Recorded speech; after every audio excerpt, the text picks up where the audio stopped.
Welcome to Blue Collar Mystics, the under-the-hood approach to the depths of human consciousness. So many mysteries, so little time, so many big words. That's why we aim to take the mystical and make it practical, usable in your everyday life. And we want to hear from you. We want to hear your story. What happened when you started asking yourself the real questions? Like, who am I? What is this? Is it a hologram? Is this some kind of weird cosmic joke? Hey, these are the questions that we are trying to get to the bottom of as we explore the final rabbit hole together here as Blue Collar Mystics.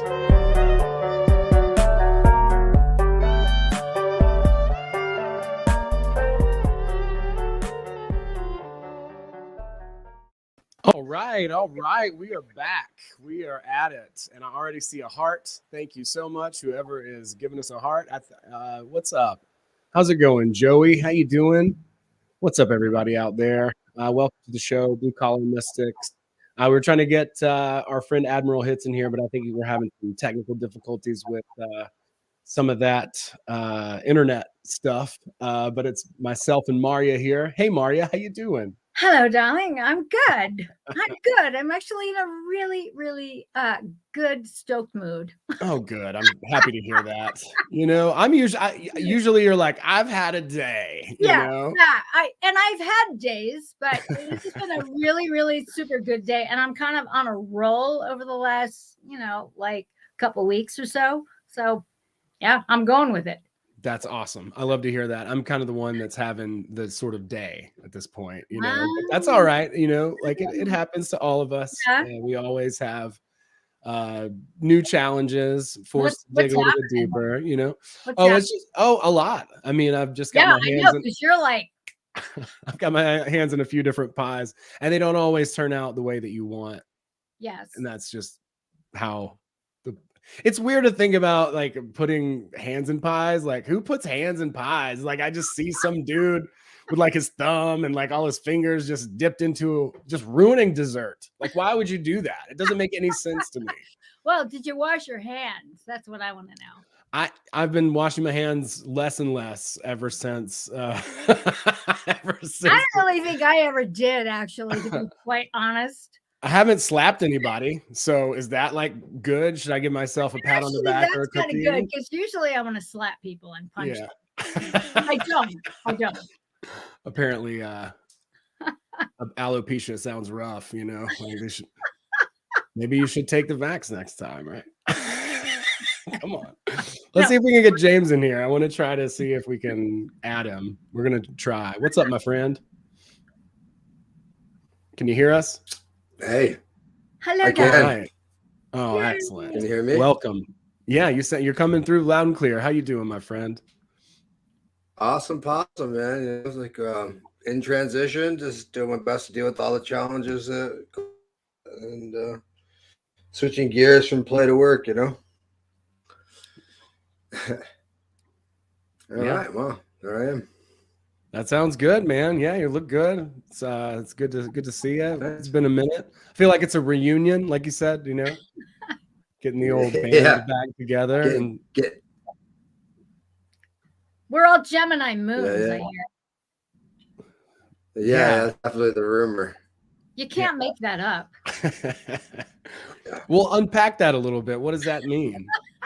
Well, I think it depends what house it's in. Okay. My moon is in the 5th house. My Gemini moon is in the 5th house. So I'm all about celebrating and having a good time. And, yeah. I feel like I'm in that house too. That's the party house. The only aspect of my astrology that's below the horizon, everything is above the horizon. So it's the thing that I think is inherently it's my tribe. I like to have a good time. So when I'm chatty and people are having a great time and they're not arguing, I'm good to go. But once the arguing starts, it's like I want to do clearings. I'm going to do energy clearings and just make everything all better. But I like harmony. I'm a late Libra. But then there's a lot of me that wants to start shit too. That's that Scorpio cusp that I have. And then of course organize it because I have Capricorn rising. Okay. So yeah, it's a bit of a hodgepodge. Spiritual meets practical meets earthy meets say what you got to say or shut. It sounds exotic. I like it. I'm a fan. I think that's cool. Yeah, I know that like I'm kind of disheveled. I have multiple projects going on. I'm like a mad scientist who's like failed, trigonometry, or whatever. I feel like probably we all do spin plates and have quite a bit going on that we're kind of dealing with and might not necessarily always be the most organized, which is I try. Like I call it the derp, right? Like I've heard other people call it this too, where it's like, all right, I know that I could just like really half-ass this and just let it go. Or whatever it is, like that little extra thing, it's these little things that prevent you from doing something, like open up a new deck of cards, or like like picking up a certain thing, or just letting your keys just fall wherever, and it's like this is just like mindless kind of trance that we kind of like will get in. Or for me, like if I'm uploading, like I've been uploading books, and I just want it to be done. I'll just cut it all up and just, but then if I don't do it properly the first time, if I'm not consciously aware and like present in the moment and like making sure that I'm doing it properly, then it just goes poorly. I understand. I've had to redo a couple of things recently where I'm like, where the fuck was I? Like, what was I doing? And then I realized, oh, you were pretending to multitask. Pretending to do it. And at the end of the day, you're not multitasking. There's at least a nanosecond between doing this and then doing that. And that nanosecond is quite precious, especially when you forget to stop record, and it's going into infinity, and you're uploading or you're downloading and you're realizing, how the hell did that file get gigantic? Like, how does that happen? Because I was snoozing. Yep. Yeah. I'll just go and deal with this later, whatever. Like, yeah, not dealing with the things that are like right here, right now. It's sometimes difficult because it's like easy to avoid certain things. It's a pain in the ass. It's not convenient, or what have you. But yeah, just being aware of that too, and just being like, all right, look, I'm putting these things here. Like, I'm not just gonna sling my stuff over here, or like I'll put my favorite is like putting the dish over here and being like, oh, well, I'll just let it soak. You know what I'm saying? It's like, no, dude, you don't let shit soak. It sits there for 3 days. Wash it right now. What else are you going to do? Go sit back on the couch and just let it just sit there? Like, come on, like just take care of the thing. Do it now. And avoid that. I don't know what that is. That sort of just like passerby, lazy, avoidant child. I don't fucking know. It's weird. Is that a Gemini moon, or am I just a baby? I'm just a giant baby. My moon, actually, it could be because there's a duality with Geminis. So it's like who are you? Yeah. So it could be. That could be an aspect of it. And I think, didn't you say your moon, your Gemini moon I think it's in the 6th house. When the last time we had an exchange, I think I was like running it through my little program, and yeah, 6th house. So this is the house of the daily grind. That's what I call it. And sometimes with the daily grind, you just want to like not show up and just say, you know what? Fuck God, that is too damn accurate, to be yeah, honest with it's you. like, I'm going to push the fucking hold button and you can just kiss my butt. How about Dude, that? I feel like so much this in a pattern. Like, Yeah. I don't want to call it a rut because that sounds really negative, but I like it can think feel just that way. overwhelmed. You know? Just too many things coming at you. And, you know, I know for me, when I have too much shit coming at me, I just shut down. It's like, okay, I'm going to the 5 on the Enneagram and I am disappearing. Goodbye. Yeah. I got my phone. I don't answer texts. My boyfriend is like going, where the fuck are you? Like, what happened? Are you dead? And pretty much I am. Yeah, I'm done. So that's kind of, yeah. Yeah. So if we don't take those rests for ourselves, then our body just decides that it's gonna decide, you know. Yeah. I understand that too. It's hard not to compassion for yourself. Yeah.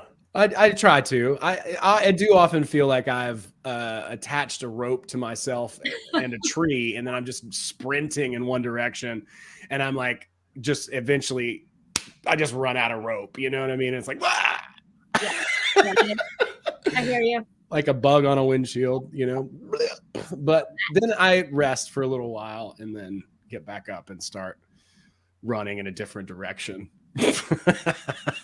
And do it all again. But I'm trying to learn to do better and address things in advance and think ahead and really take a lot more control consciously of every moment. Like, yeah, like over the weekend, I worked on a TV project the past couple of weeks, and that was awesome. Really, really cool. I'd love to talk more about it, but when it happens, I'll brag a little bit or whatever, but it was really neat. It was a cool experience. I get to work on some cool, I've worked on a bunch of cool stuff, but it was really neat. It was different. The set was beautiful and stuff. It was pretty neat. And then this weekend, I'm just uploading as many audiobooks to Audible as I possibly can, because I finally figured out how to do that and how to like republish different. I edited a bunch of different things and did them in kind of a new way that were older books. You did. Mm-hmm. Older books. Like I took like Emerson's Self-Reliance and As a Man Thinketh, and I sort of edited it for a little bit more modern, you know, and then created those books, because they won't accept it if you don't do something different with it. If it already exists on the platform, then like, what's the point? You know what I mean? But it was interesting to learn that process. And then, so, you know, now I could put out a book or an audio book, you know, hopefully if it goes through, you know. I'm still waiting. It's like, and that's part of this thing where I get like, I'm like, I gotta blah, blah, blah, blah. And it still takes them 10 days to review. So maybe it would have been smarter to just do one and then upload it and make sure I did it right. I see. You see what I mean? Yeah. Yeah.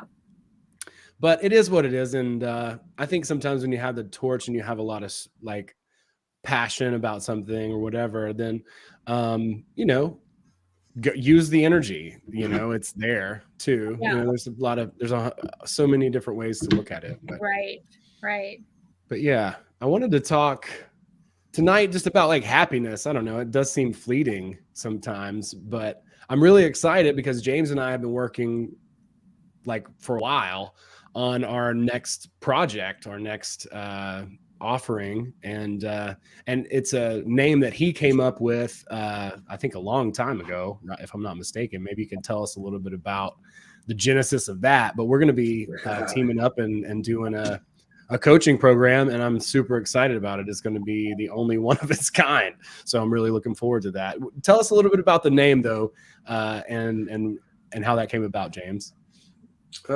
Essentially, during the course of making Ingredients, a documentary about chemical food additives and nutrition, we started to play around with other documentary type of ideas. And the more that we put our heads in kind of a negative subject like corporate food and government nutrition, the more we were kind of getting fed up with that process of making media about negative stuff. And one day we pulled together just some ideas in the writing room, and we were batting back and forth about like what the next one would be. And I like to come up with titles and things, and so I came up with the title of Blueprint to Happiness.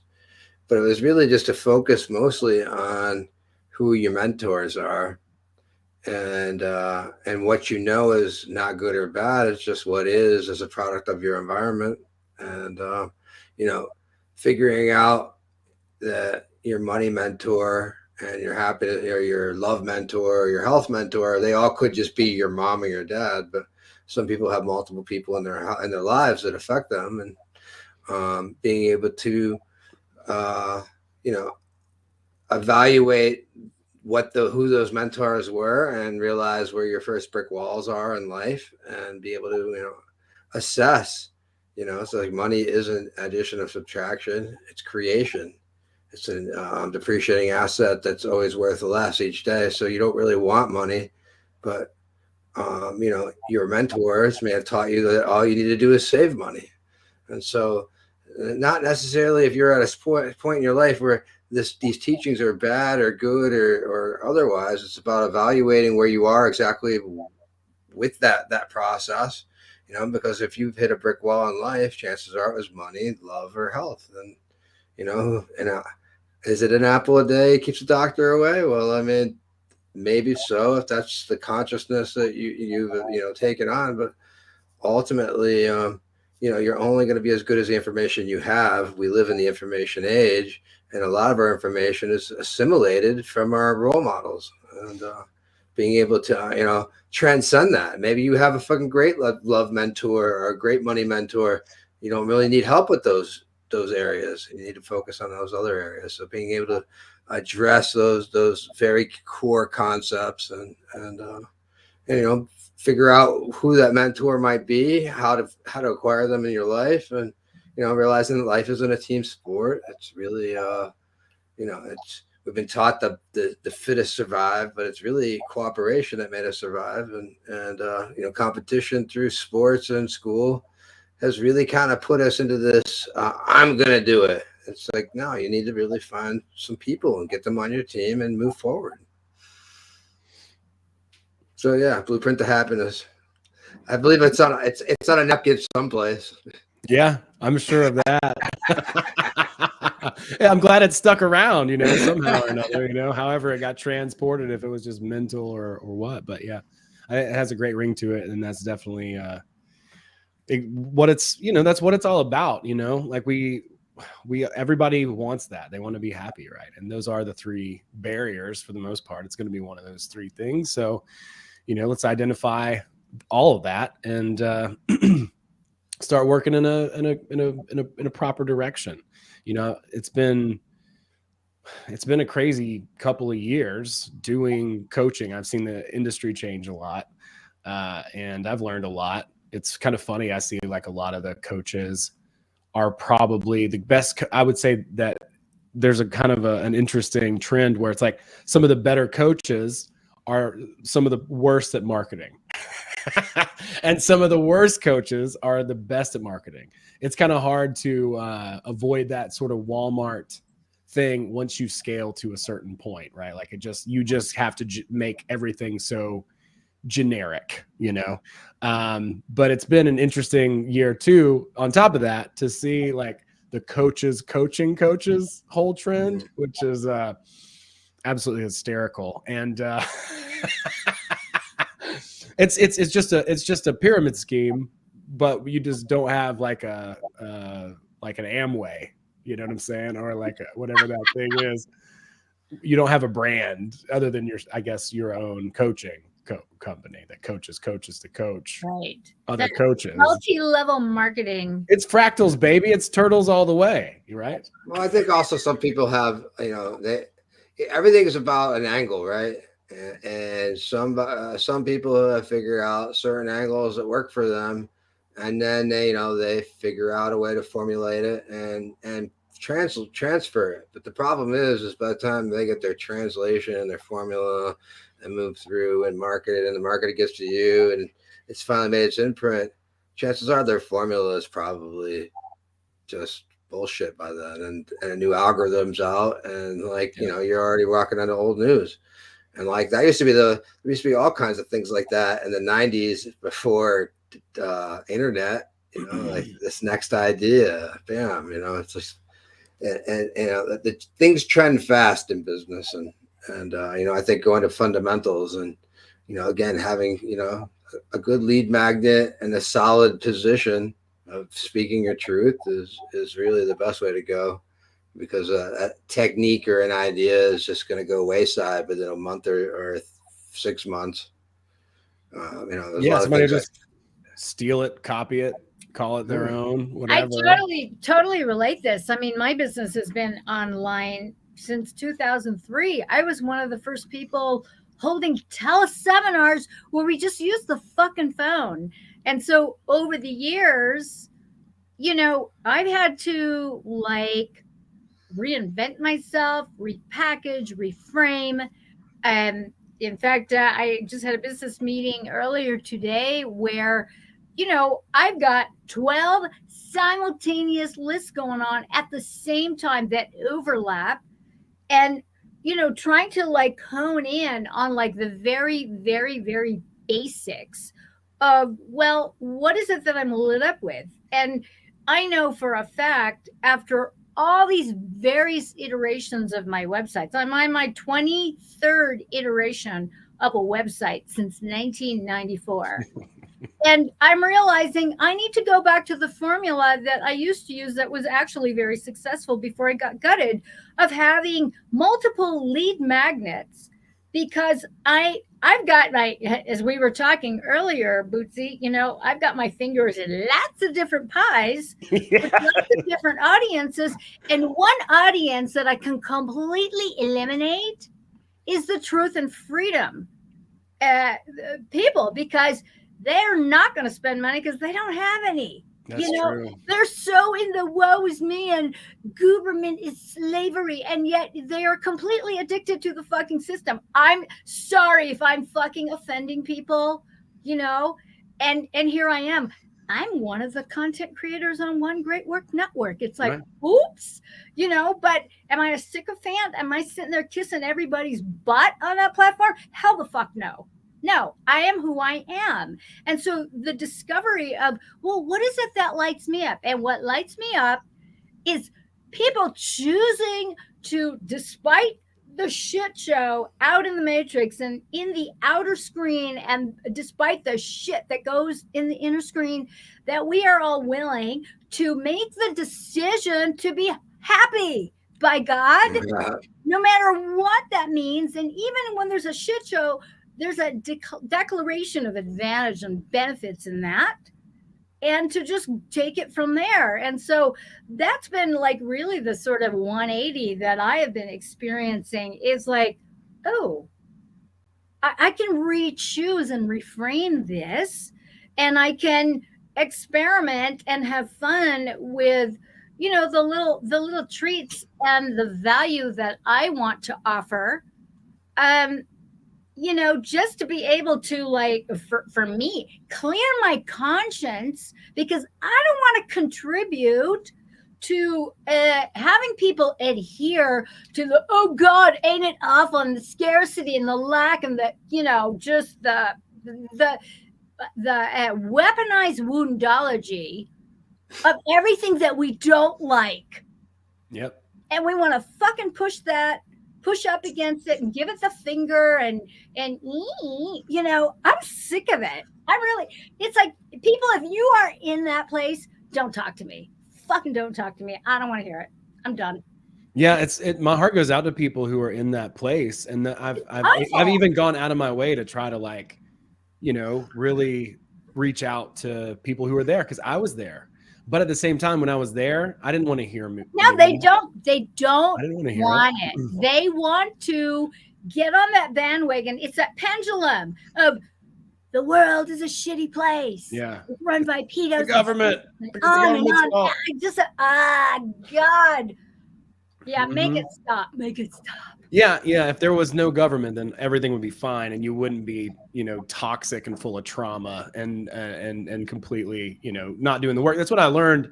And not that everybody in that community is that way. There's a lot of people who are doing the work, but I mean, just because somebody agrees with you about some stuff, that doesn't mean that they're healthy, and that doesn't mean that they're ready exactly. to connect and do a larger Do project. we create another fucking echo chamber of agreement. Because I've said this before, every woke group, whether it's spiritual, truth and freedom, advocacy for health, they all turn into a totalitarian shit show. Yep. Agree with us and all of our little bullet point principles, or you're asleep. It's like, oh God, here we go. Yep. I mean, yeah. That is not going to make you happy. Well, I could say that's not on the path to happiness. I agree. I want to be happy. And I was called Pollyanna the other day. You always have a nice smile on your face, and you just make jokes about everything. I do make jokes about everything. Doesn't mean that I'm joking. It just means that I'm making a choice to enjoy myself, making the decision to enjoy my life and be happy. We just said the key word. It's a fucking choice. You make the choice, right? It's like there's always plenty of circumstances to not focus on that are going to be unfavorable to your mental health or stability or the things that your preferences or all these things, right? And what happens when you give focus to things that suck? Well, then you start to feel like shit. Yeah. Right? And so how much of a choice and how much are you going to realize that this goes into transurfing, is when are you going to realize that you're making a choice for less? Yeah. When are you going to realize that you're making a choice? When you don't make a choice, you're making a choice. Yeah. Even when you don't make a choice, your non-actions have you have consequences. So and I think what people really suffer from when they think about happiness is they have antiquated happiness with comfort. And it's a false correlation. It's like, yeah, you go work 60 hours this week and you come home and sit on the couch and you're comfortable. And now you relate that comfort to, relief to some sort of happiness. But ultimately, comfort doesn't bring happiness. Comfort brings complacency, right? And so the happiness is a choice made through the actions with the time that you have, with the resources that you have, right? Being fulfilled. And so, it's easy to be like, I deal with a lot of uncomfortable things and be like, I'm unhappy. Really, it's easier to look at it from, I'm dealing with some uncomfortable shit. I'm happy and I'm dealing with it the best I can. It doesn't interfere with my happiness, right? It's like, because comfort level has nothing to do with your general overall stability. It has to do with, with your ability to generate enough revenue to not have to work a certain amount of time to be able to sit in one place comfortably and be comfortable, right? And so that relief isn't comfort. It's a break in the continuity of work. It feels like happiness, right? And so that comfort, and people can be really comfort. You can spend all the money in the world to be comfort and they're still unhappy, right? And so, finding how to make that choice so you're going to be happy and deal with the discomfort. And I think, a lot of people have a hard time dealing with the uncomfortable feelings that they have inside of them.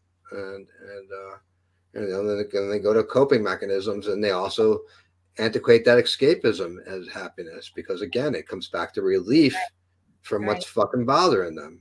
Right. And so, if you talk about comfort, it's a relief. And you talk about escapism, it's a relief. Well, what the fuck are you relieving? Let's really just go back and go full circle and try to figure out what it is that's so goddamn bad that you need relief from. Because that's the fucking problem. It isn't a job of being unhappy. You're making the choice. And that's discomfort comes in a lot of different packages. And being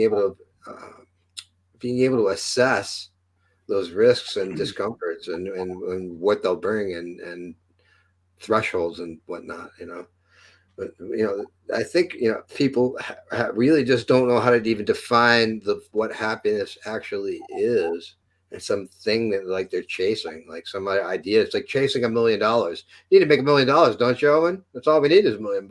I think that's aiming super low, bro. I think we can do a lot better than that. But that's an idea that someone else puts in your head, right? And right. Like, and then, but again, it's happiness is really this conglomerate of things called fulfillment and being enriched and having community and clarity, and like a group of things make into happiness, right?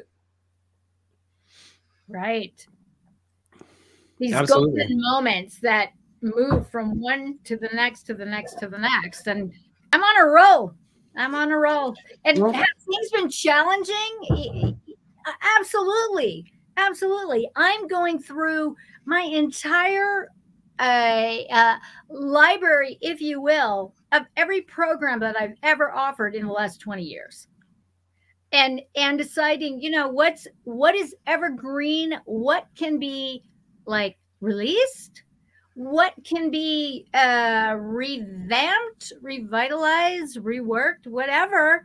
And I'm just like going, and for a while there was overwhelmed, and I realized, oh, I'm going down memory lane. I have so many happy memories of creating the stuff and all the people that I've met, the places that I've been. So it's been a really cool journey into memory land and kind of resparking all that inspirational stuff and realizing that, wow, man, this is like really cool. I've lived a really, really cool, awesome, creative life.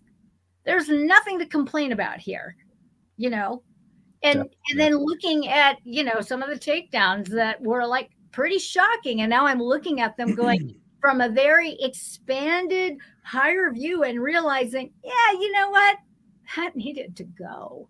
It really needed to go. It was eating a lot of my free time, and it was costing me just in terms of my well-being, because I wasn't resting. So, being able to see the advantages and the benefits of something that went down that was literally had the rug pulled out from under me. And it was for a good reason, because it wasn't sustainable. And, being able to be in that place of acceptance and integrating that, it's platinum, man. It really is.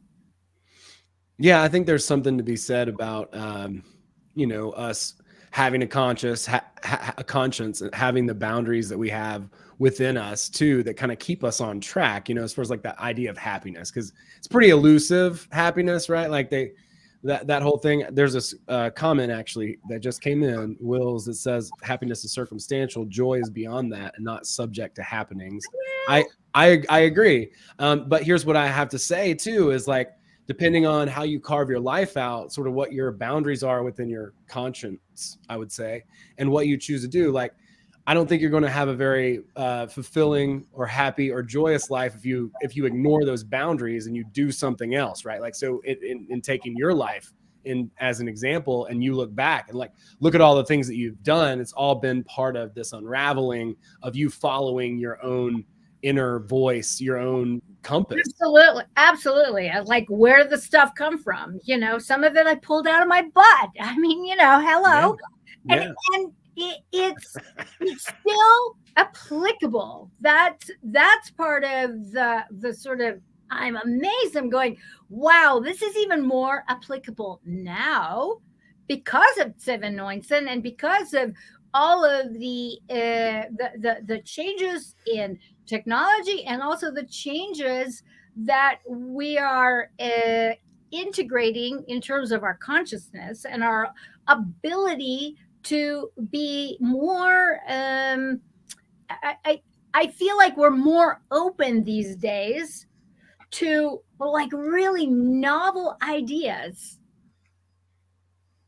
Yeah, I think that when we follow that happiness, like that whole, like maybe that's why it's framed that way, like the pursuit of happiness, not to get patriotic, because I'm not, but like, that idea that it's this, it's a thing it's not a thing that you can just, like the bluebird of happiness, right? Like, because it just comes down and it rests on your hand. And if you try to grasp it, it's gone. Yeah. But to be able to do that, I think is really just being true to yourself and saying, okay, I'm being honest about who I am and putting my boundaries in place. And if you do that, then it's a lot easier, I think, to have that capacity for happiness. It opens up more space. And I think that, your subconscious mind, your soul, whatever, really appreciates that, and it will reward you.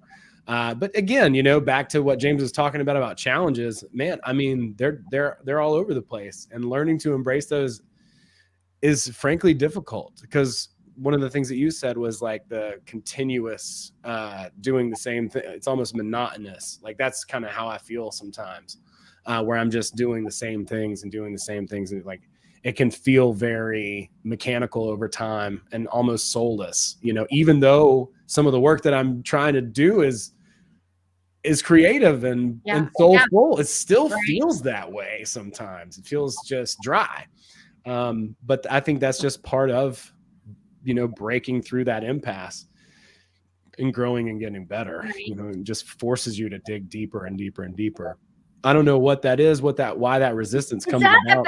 Discipline? Like, are you feeling like you've been, because I feel this quite a lot, because as a writer, and this, as a writer, the shit doesn't get done unless you sit there and do it. But if I'm not inspired, the last fucking thing I need to do is sit in front of a desk and just will it to happen, because I know my personality. My personality is going to go, no, I'm not doing it. and so that becomes uber frustrating. So it's got to be an inspired doing. But I also know that there are certain tasks that are, I call it grunt work, the grind work, where I know, just like doing the dishes right after you mess up the kitchen, I have to do that. I got to clean the kitchen. Otherwise, when I wake up the next morning and I've got to make coffee and I've got to dig through shit because I was too whatever the night before, even though I could have easily done it, it would have taken 10 minutes. It will like set the stage for like the shit show. And now I can laugh at it because I've done it enough times where I just go, oh, chica, what are you doing? Stop it. And I'll just laugh. I'll just laugh and make a joke out of it. But my point is that there's certain things where you just got to show up for them. You got to show up for them. And so I know the tasks that I avoid, I do those. I get them out of the way because it just works better for me. And I choose to do it because I know it'll make my ass happy. And it'll like free up so much consternation in my head and this frenetic energy where I don't want to do it, but then I really should do it. And that sort of, tug of war that I do with myself, that shit is not fun, man. It is not fun for me. Yeah. So I have to make a choice. It's like, okay, you know how you are, get to it. Yeah, discipline is the answer to that. And that's also another part of happiness is like, do you want delayed gratification? Delayed gratification or short-term gratification. And, it's like the world, Gen Xers and past, really, we were given an instant gratification type of world. And it's a whole lot harder now.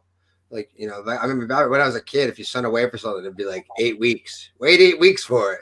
It would come. And like, there was no tracking numbers or no nothing, right? Like, and then it would finally come in and you'd be disappointed after 8 weeks of anticipation. It's like there was everything is instantaneous now. And that what we're really getting through that instantaneousness is dopamine, not real true happiness. We're getting a fix, right? And so, it comes back down to discipline. When I'm on and I'm doing exactly what I need to do and staying on the course, everything works out, but again, with discipline, it comes with problem solving too. Staying on that course. It's like being, level 5 problems are really tough if you're a level 3 problem solver. But if you're a level 7 problem solver, those level 5 problems are super surface nuisances. So it's really about your perception, your placing yourself in a way to be successful, and and dealing with those we're talking about fear and uncertainty, really. Dealing with the world is like those obstacles that come out through the day. And once we really, and I'm again going back, there's so many levels inside of Blueprints to Happiness, and the trivium is a methodology for dealing with fear and uncertainty, or creating a good plan of dealing with reality. And so like there is no catch-all answer for this thing called happiness. Well, you're also an individual too, and learning like the Enneagram is going to show you like what your take is, what your angle is, and what your motive really is. Like, and it's going to fuck you up too, because you're gonna be like, damn, that is me. God, how do they know? Well, it's ancient. It's been around for ancient technology. Some of it's not attractive. What's that? Some of the stuff with the Enneagram, like the negative, like I'm an 8. So negative, the 8, it's like I overheard a bunch of people that used to work for me. This is 2 decades ago, where it was not flattering. It was not, I was like shocked at how people were literally afraid of me, afraid of my disapproval, afraid of my criticism, not my anger, but my more sarcasm that I tend to put out, And I was just like, I had to really sit back and listen. It was a very humbling experience, because I realized, wow, you are a real asshole, and you don't have to be like that. And I realized a lot of the times as an 8, me being an asshole is because I'm filled with the fear of failing, of not being liked. Because when I'm most helpful, I go to the 2. I'm like the helper. I want to help everybody out, and it was really a humbling experience to listen to what people really got to say about you when they don't know you're around, you're not in the room, and there are no consequences, so to speak. And I didn't let on that I was in on the conversation, because, it's like the universe kind of dropped it in front of me. Like, yo, listen to this. This is for you. Yeah, absolutely. Yeah, it's amazing to get insight into yourself like that, because it can totally change the way that you deal with yourself. And also it can really help you understand that other people have different frames and perspectives that they're coming from. And so, for me, before I learned about the Enneagram specifically, for whatever reason, surely there's tons of different, personality tests and all kinds of different things. What I do like the most about the Enneagram, though, is that it zeroes in on your motivation. And it helped me really understand that not everybody had the same, the same disposition that I do. Right. And so I'm like, oh, this person sees it this way. This person sees it like that. I get it. I thought everybody automatically by default saw things and experienced things the way I do, right? Just like everybody else does, because we're all self-involved and we only have this one, piece of machinery or equipment or whatever we want to call it that's giving us all the signals and all this shit, right? So we're all seeing the world in only our own way, just like that. And so it really opened me up to that. But there are obviously some universal things too that we're all experiencing. And back to that idea of discipline. I mean, I think with that, it goes with a balance. Like you do have to put that time in, and you do have to, what do they say about enlightenment, right? Like before enlightenment, chop wood and carry water, and then after enlightenment, chop wood and carry water. Like, I'm getting real fucking good at chopping wood and carrying water over here. Practicalities. I'm into cleaning. So, I get stumped, I clean. I used to think that was a bad thing. Well, I mean, you can go overboard, but I think it's really good. There's an energetic reset that happens. And I think too, when we're in the world as men and women, when we're just out there doing, our masculine gets exhausted, regardless of whether we're a man or a woman. We get exhausted, and we need to step back and allow our feminine, our inner feminine, to recharge. Give our masculine a break. He's been he's been on point, he's been on task, and the feminine needs to be pampered. We all need to be pampered. And so that whole thing of rest and relaxation, whatever that means for you, I think it needs to be cultivated, not in a narcissistic kind of way, but in a way that, as you were saying, puts it all back into balance. Yeah. And I think that makes the discipline and the results from discipline even all the more sweeter for me anyway. Well, and back to we're talking about problems too a little bit. It's a different perspective. It's being at another ability to be able to, like, because problems are never going to go away. You're just either going to have higher level or lower level problems. So it's about understanding that, and like, because everybody just wants their problem to go away. It's never going to happen. No, it's not. It's just never going to. Newsflash. Money doesn't solve your problems either. Oh, hell no. Just gives you new problems, right? And so it makes some of your other ones worse too, Happiness isn't being problemless. Happiness is having the tools and the skills to deal with the challenges and problems that arise. Yeah, absolutely. I'm sorry.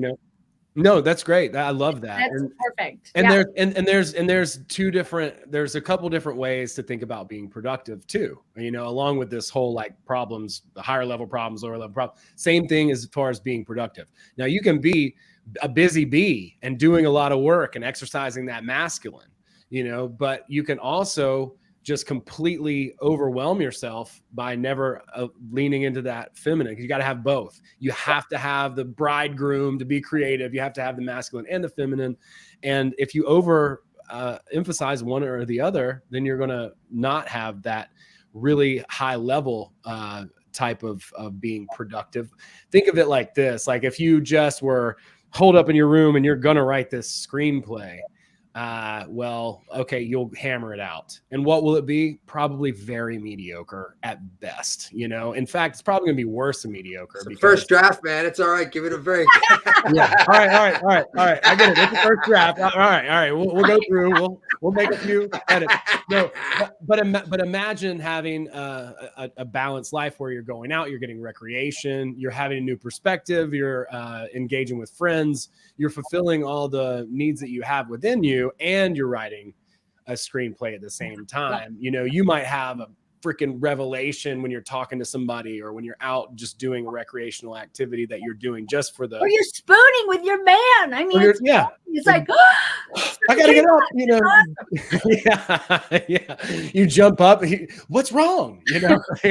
But yeah, no. You jump up and write something down, and you come away with like something new. And the same thing is true with the world and the way that we interact with that too. Because you could go out there and you could hustle and grind at a 9 to 5 all day, every single day, come home, pass out and watch Netflix, or, you could say, you know what, I'm just going to do a part-time thing and I'm going to start working on some other ways to learn how to do money. And then you learn how to do a little bit of crypto and you got some of that coming in. And then you learn how to do some other little side hustle business or an Airbnb or whatever. And then you start adding little things, and before you know it, you build up a real portfolio.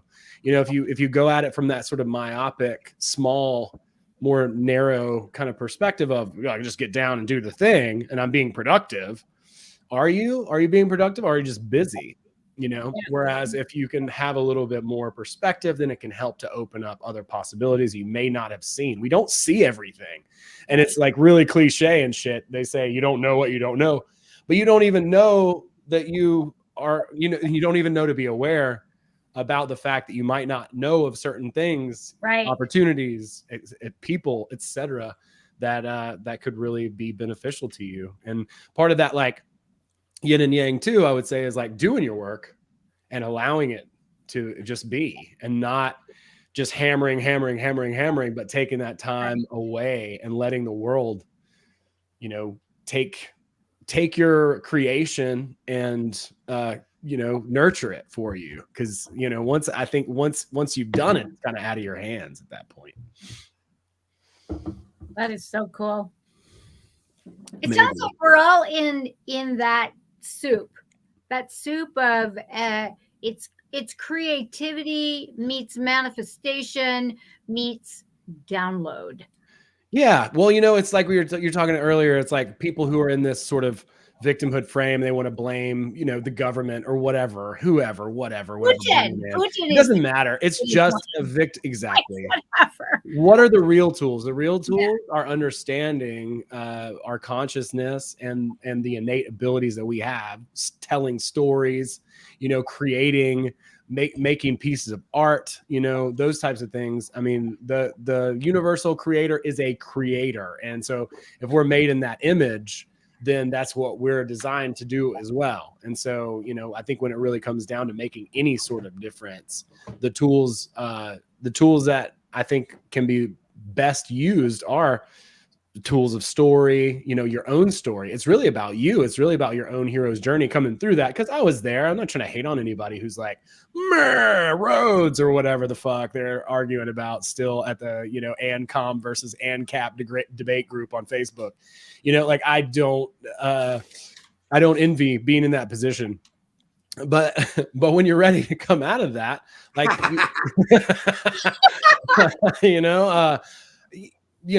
holler, of course. But and maybe that's just a necessary phase. Like I said, I'm not trying to throw shade because I know what it's like. I've been there.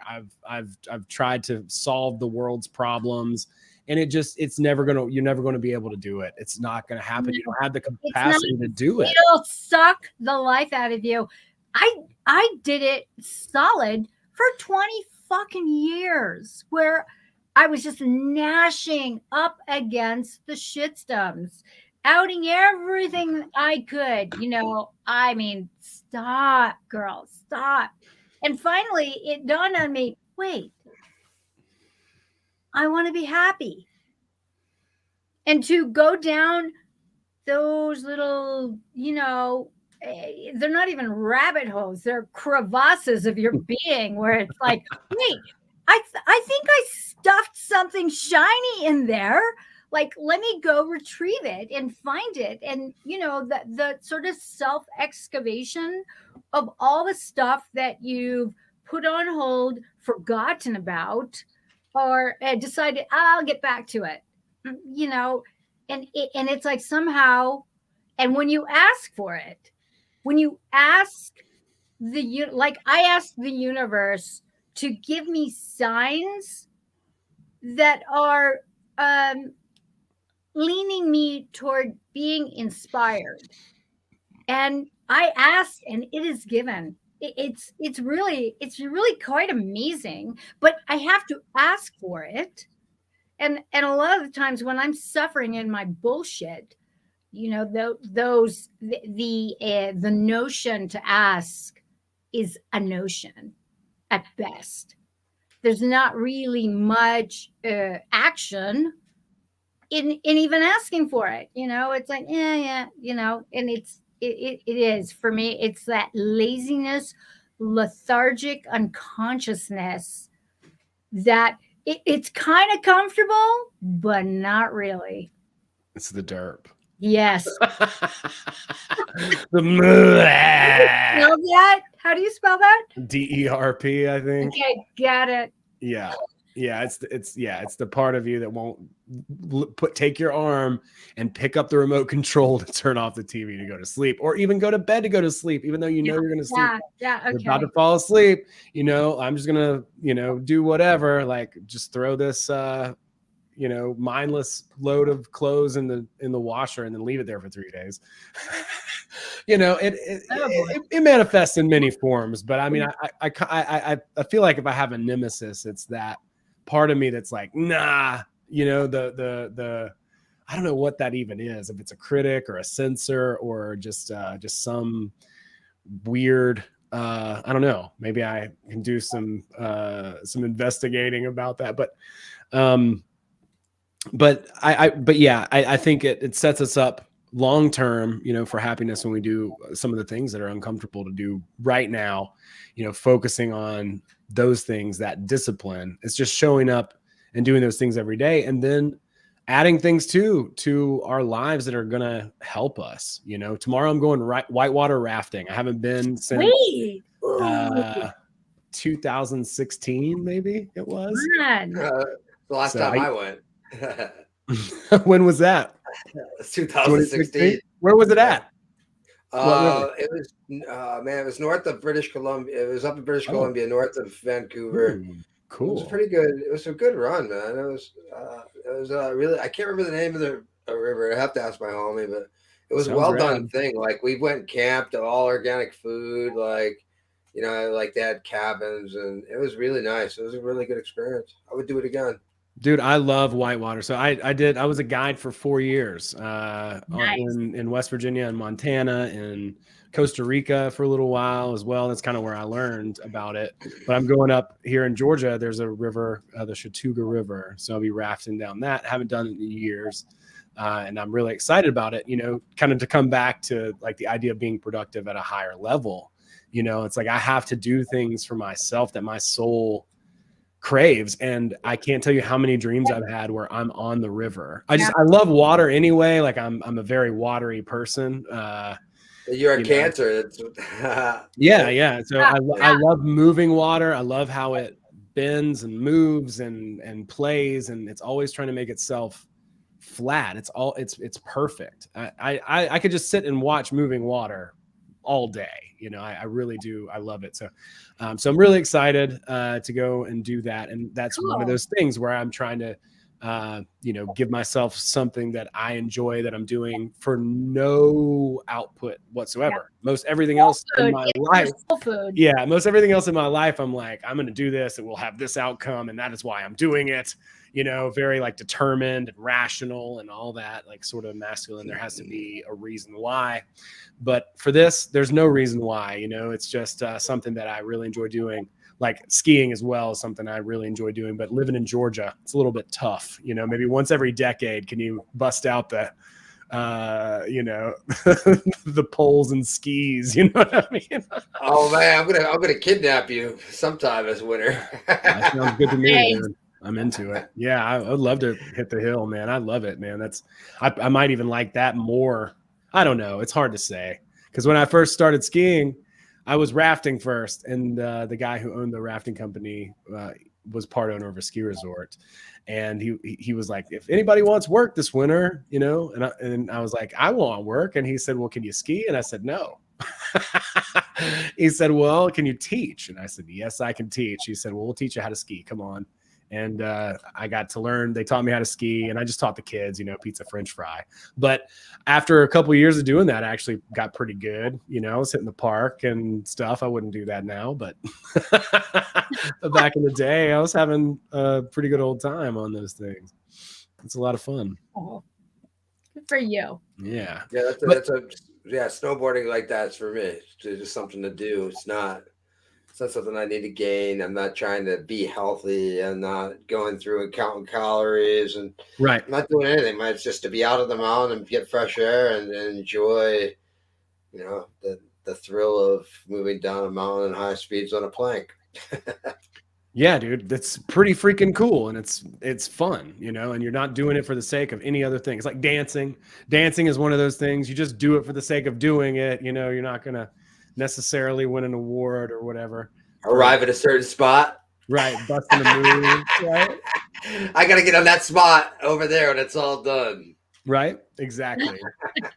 So being aware, you know, what makes your, you know, and I don't think I would have even noticed that had I not been, you know, giving myself that kind of attention. That's part of, like, you know, happiness and shit. The hard times, they don't just, they continue. You know, those challenges, they continue. But I think breaking through that, it, like I said, just opens up more space for joy, for gratitude, you know, and ultimately, like, that idea of happiness, just being on your purpose, because it feels really good to be doing something that you're aligned with, that feels good. You know, you can work and make money and in a way that's not unethical. You know what I'm saying? Like, and I don't think most people even realize that. Like, it's just one thing. It's either the easiest thing or the thing that pays the most money. Give me that job, and I'll take that job. And you owe me a job, by the way. So I'll take the one that's either the easiest to do or pays the most money, and give me a job because you owe me one. Thank you. Or else, government. If only we had no rulers and no laws. Yeah, that's a good idea. Let's do that. Oh my God. It doesn't matter. It's really about us. You know what I mean? It's about the person, ourselves. And once we kind of like step away from putting blame on somebody else or the system or this thing or that thing, the sooner we do that. Exactly what you said is blame. So like, all I see always is a trend of how fucked up this world is and all the opportunities to realize what you truly are through that fucked upness, right?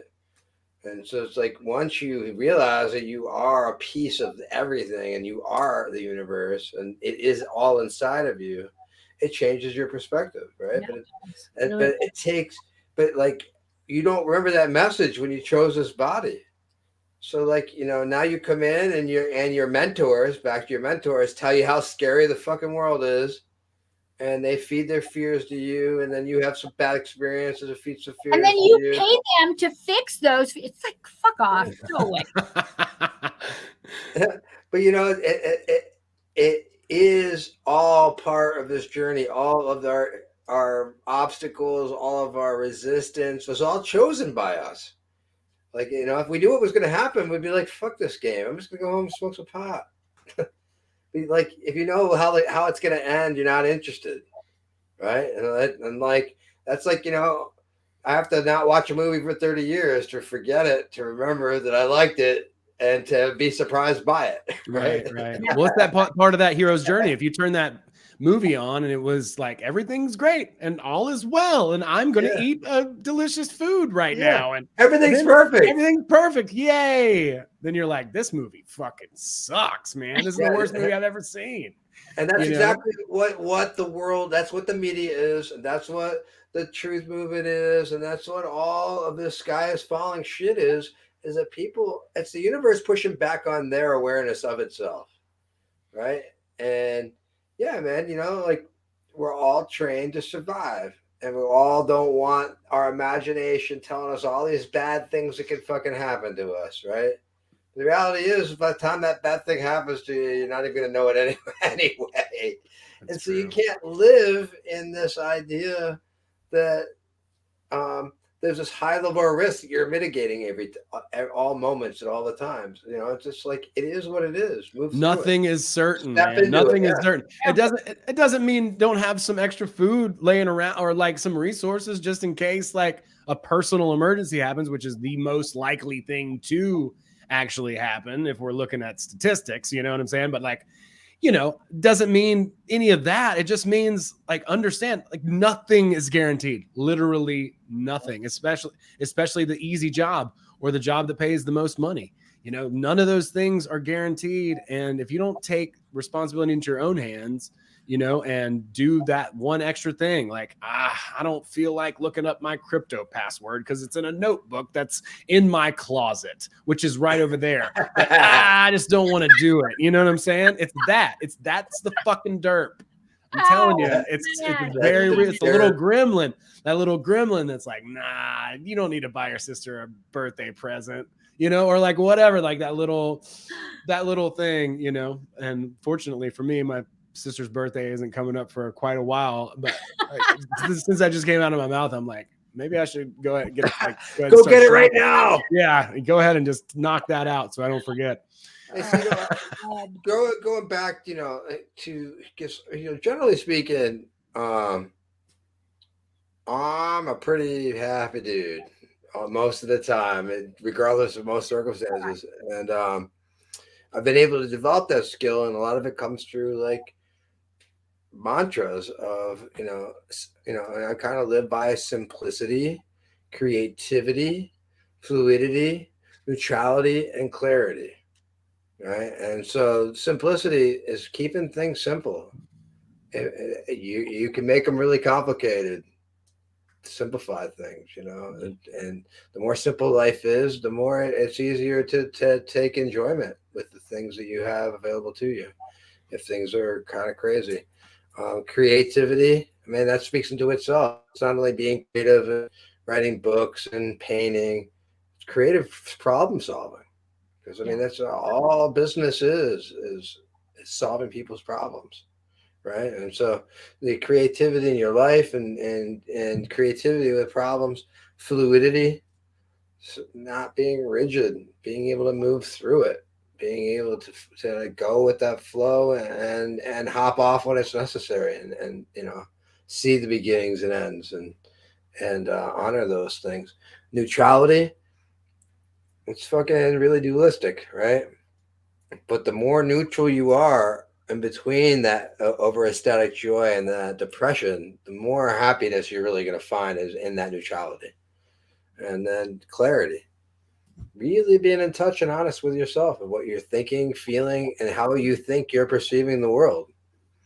It's really easy to just see things for what they're not, based on your concept of how you see the world, right? And it's like the more that you can simplify yourself and simplify these processes, these emotional processes that are going on in our bodies and emotion and in our hearts, the more it is easier to find this thing, happiness, which I really think happiness is more like fulfilling, right?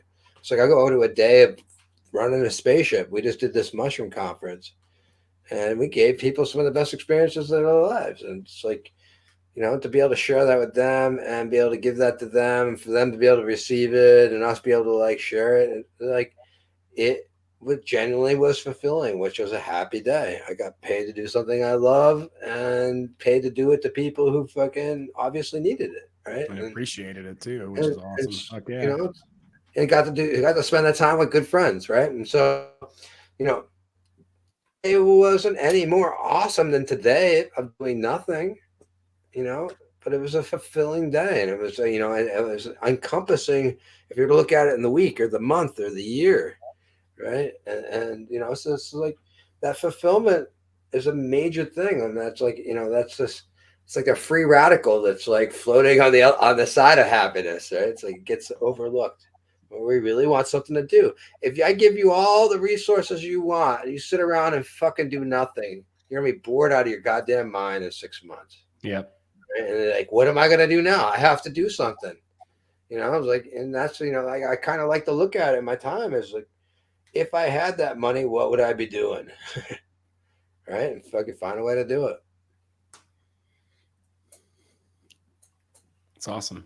I love it, man. It's inspired. And I just want to encourage everybody and just say one more time, it is possible. And I highly encourage you to do something that makes you feel good, and nourishes your soul. And you can also make money at it. I mean, there's a million different ways to do things. You can, of course, find the easy job or the job that pays more and also do great things too. I mean, I'm not sitting here trying to tell people what to do exactly, but point being is it is possible to feel fulfilled and be proud of the work that you do. And it's a really, I think I think to me, that's a part of happiness, right? If that's even just something that you leave behind for posterity or something that you struggled through to create, to share with somebody else, which is generally speaking how that hero's journey kind of plays out. You go into the unknown, the abyss. You have to experience something. You don't know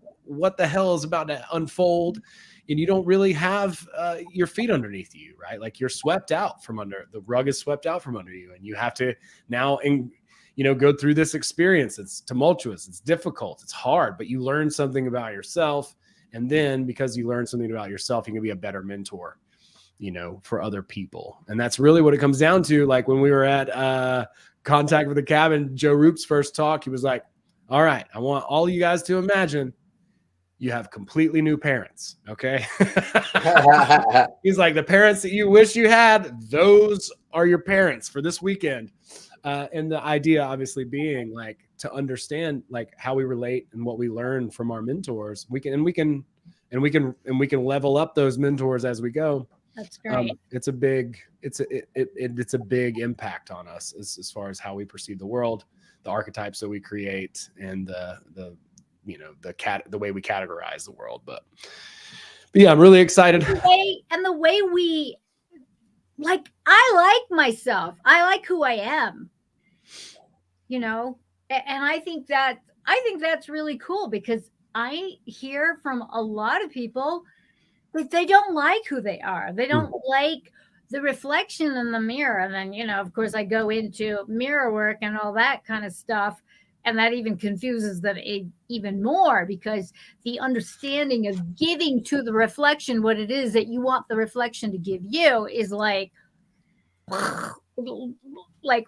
What are you talking about? What kind of new age hocus pocus is this? And it's not. It's quantum physics. So, yeah, put that in your pipe and smoke it. Doing that. Science denying, climate change denying. Right, exactly. Flat earther, I mean, come on. No shit. No, I love the way Lehman says it. He's like, I don't shave the mirror. You know what I'm saying? Like, that's so simply put, and it's so good. It's like, it's so good. That says it right there. Yeah. First world problems, That's what my Christopher says. First world problems. I have first world problems. I'm like going, yeah, you do, baby. It's true. Well, yeah, like that's just a higher level of problem. You know what I'm saying? Like, again, it's just another level, and there's nothing wrong with that. But yeah, well, thank you guys so much. I'm really excited about putting this together with you, James, and what we're gonna and man, look at that. That's like perfect timing. I was really worried about his internet because it was bad earlier, but it looks like he made it through the whole stream, which is amazing. Unbelievable. I miss you guys. Look at that. Like that's definitely like, something about that. The timing of it. I'm telling you. Look at that. I'm learning to love myself too, Marja. That's a big thing for me, Well, you're pretty freaking lovable. So. Well, I appreciate that. I did take a class, and a bunch of people did say that I was trustworthy looking, so I appreciate that. I'm also the hairiest bald guy, which is a bit of a paradox, And your voice, your speaking voice, I love it when you read to me. So well, I'm here to read like great books for people. And I've got some titles coming out that I'm going to call, I don't know. I say this in jest, but like the Snowflake series is coming out. I'm softening up self-help because that's how bad it's gotten here. And this first world problems are to the point where you can't even but no, I have some updated stuff coming out, and I've been working on a lot of projects. I'm really excited. Any way that I can get people to approach good information, good material, I'm down to do it. You know what I'm saying? So awesome. I took a couple of books, and hopefully those will publish on Audible. I'll let everybody know. And then James and I are collaborating. We'll launch this campaign here probably in the next couple of days. So Be on the lookout for that. Thanks, everybody. And definitely go and check out Marja at dakini.kiss. Or lovetruthandbeauty.com. And lovetruthandbeauty.com. That's it right there. Boom. And then Mr. Admiral Hitzz at Sonic Portal. He's back. And just give him a peep on the Instagrams. And like I said, yeah, we'll be launching the campaign out and hollering and all that good stuff here pretty soon, and really excited to work with some amazing people. But thanks everybody for coming in. I'm gonna get some shut eye for my big rafting trip tomorrow. That's right. Yeah. Bye, kids. Thanks everybody for being here. Take care. Thanks all.